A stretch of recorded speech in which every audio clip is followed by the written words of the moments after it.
भद्रक रे पुष्पेन्द्र कुलश्रेष्ठ भारत पाई पदोटे कार्यक्रम ओडिशा सरकार ओडिया भाषा साहित्य और संस्कृति विभाग सौजन्यतार भद्रक जिलार प्रभाती जनसेवा फाउंडेशन पक्षर शहीद स्मृति भवन ठारे जनवरी 28 तारिख सन्धार पुष्पेन्द्र कुलश्रेष्ठ भारत पाई पदोटे कार्यक्रम अनुष्ठित हो जाइछि।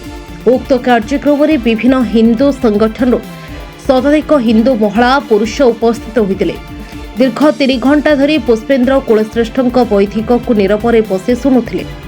सनातन धर्म में हिंदुत्व उपरे आलोचना करने सहित इतिहास त्रुटिपूर्ण तथ्य प्रदान करी भेदभाव सृष्टि करने उपरे आलोचना करथिले। एथिसहित उपस्थित समस्त हिंदू भाई भौणी मानकु सबबळे सत कथा कहिबा परामर्श देथिले।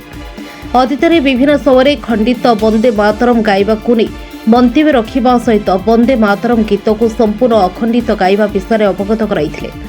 एथिसहित चलित वर्ष प्रधानमंत्री नेतृत्व में सारा देश में अखंडित वंदे मातरम गीत गायबा आरंभ हो जाइछि, जहाको पुष्पेन्द्र कुलश्रेष्ठ प्रशंसा करथिले।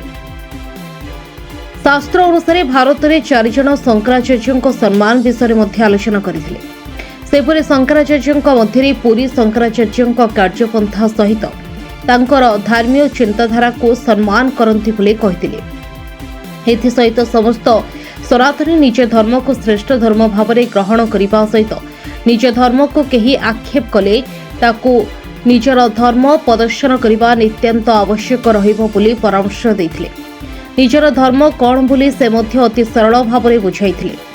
सेकुलार शब्दर अर्थ मध्य समस्त हिंदू समाज को बुझाइथिले। सेहिपरि राष्ट्र धर्म एवं राजधर्म विषय में सरल भाव में बुझाइथिले। उक्त कार्यक्रम में भद्रक जिले में विभिन्न गोशाला गोसेवा करुवा एवं गोशालार दायित्व थिबा व्यक्ति विशेष को पुष्पेन्द्र कुलश्रेष्ठ मंच में पुष्पगुच्छ उत्तरीय दी स्मरणिका प्रदान कर सम्मानित करथिले। संग्राम आचार्य जी ने बुलाया। आप एक बहादुर आदमी हैं, सच्चे आदमी हैं, अपनी बात को रखने के लिए किसी से डरते नहीं हैं और न दबाव में काम करते हैं। और मैं इनके बुलावे पे यहाँ आया और आपने मुझसे कहा कि भद्रक के लोग सनातन के बारे में, संविधान के बारे में सुनना चाहते हैं।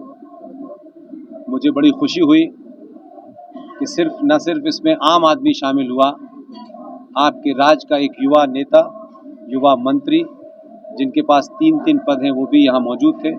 ये दर्शाता है कि सरकारों के अंदर लोगों की ऐसी गिनती ज़्यादा बढ़ रही है जो सनातन को समझ रहे हैं। मेरा सबसे निवेदन ये है कि सनातन के मानने वाले लोग सच बोलें, और सच वो नहीं जो उनके हिसाब से सच हो।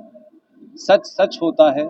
जैसे जैसे सनातनी सच बोलना शुरू करेगा 99% जो समस्याएं इस भारत के अंदर हैं वो समाप्त हो जाएंगी। जिन लोगों से रोज़ अपनी जान बचा के कभी केरल से भाग रहे हैं, कभी आसाम से भाग रहे हैं, कभी दिल्ली से भाग रहे हैं, ऐसे लोगों का सामना करने के लिए जब तक आप सच नहीं बोलेंगे तब तक आप मन से मजबूत नहीं होंगे और आप फिर सिर्फ भागते रहेंगे। इसका इलाज भागना नहीं है।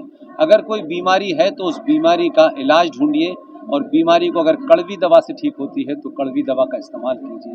भागने से और उसके बारे में कोई नई परिभाषा गढ़ने से बीमारी समाप्त नहीं होगी। इसलिए मेरा इतना ही कहना है कि संविधान के हिसाब से अगर देश चलना है तो संविधान अगर सेकुलर है और सब बराबर हैं, सबके अधिकार बराबर हैं, न उसमें किसी मज़हब का नाम है न गिनती का है, अगर सब बराबर हैं तो फिर मेरा इतना ही प्रश्न है कि फिर भारत देश के अंदर ये Sachar commission, Muslim minority board, Muslim commission, ये अलग अलग क्यों बनाए गए हैं? जब सब जगह सब लोग शिक्षा ले सकते हैं, सब IAS PCS बन सकते हैं, तो मुसलमानों को अलग से क्यों चीज़ें दी जा रही हैं?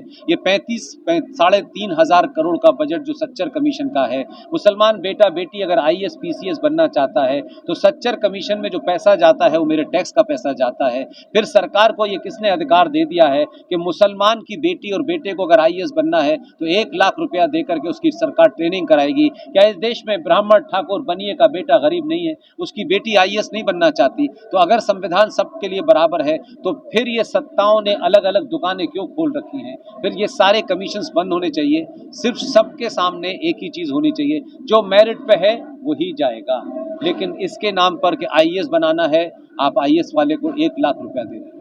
सरकारें क्यों ये डिस्क्रिमिनेशन कर रही हैं? मैंने इसलिए कहा कि जो भी गरीब है और जो पढ़ना चाहता है, सरकार को उसको मदद करनी चाहिए और ये माइनॉरिटी कैरेक्टर समाप्त होना चाहिए। ये भारत के अंदर स्ट्रक्चर कमीशन बना है, ये समाप्त होना चाहिए। मुस्लिम पर्सनल लॉ बोर्ड बंद होना चाहिए, मुस्लिम एजुकेशन बोर्ड बंद होना चाहिए, ये वक्फ बोर्ड बंद होना चाहिए। ये अलग से इतनी सारी दुकानें कैसे खुली हुई हैं? क्या सिखों की कोई दुकान है? क्या पारसियों की कोई दुकान है? क्या बौद्धों की कोई दुकान है? तो फिर क्यों कर रखा है?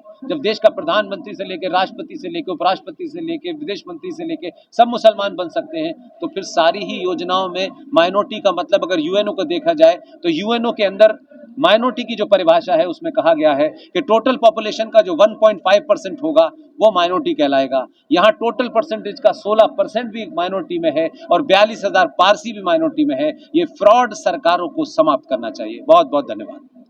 भद्रकରୁ रंजन मल्लिक रिपोर्ट न्यूज 18 ओडिशा।